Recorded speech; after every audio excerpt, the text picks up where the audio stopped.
सवाल मुझसे बार बार पूछा जाता है कि किसी भी नेटवर्क मार्केटिंग कंपनी का प्लान देखकर हम ये कैसे पता लगाएं कि वो जनरेशन कॉन्सेप्ट पर आधारित है या बाइनरी कॉन्सेप्ट पर। क्योंकि लोगों के साथ एक बहुत बड़ा कंफ्यूजन है कि लोग समझते हैं कि यदि 2 लेग का प्लान है तो बाइनरी होगा और 2 से अधिक लेग का प्लान है तो वो जनरेशन होगा, जबकि ऐसा बिल्कुल भी नहीं है।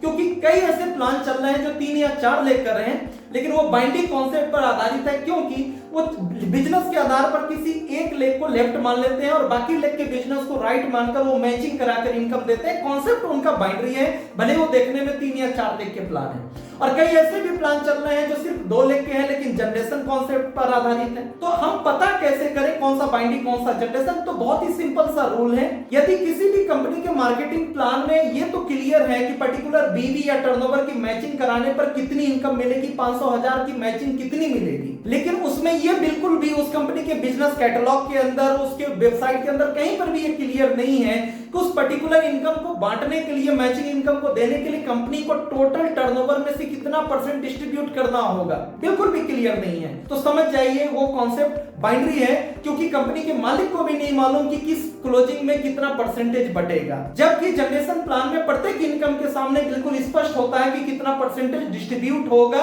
और ओवरऑल टोटल डिस्ट्रीब्यूशन कितना बिल्कुल क्लियर होता है और एवरी क्लोजिंग में उतना % बट भी जाता है।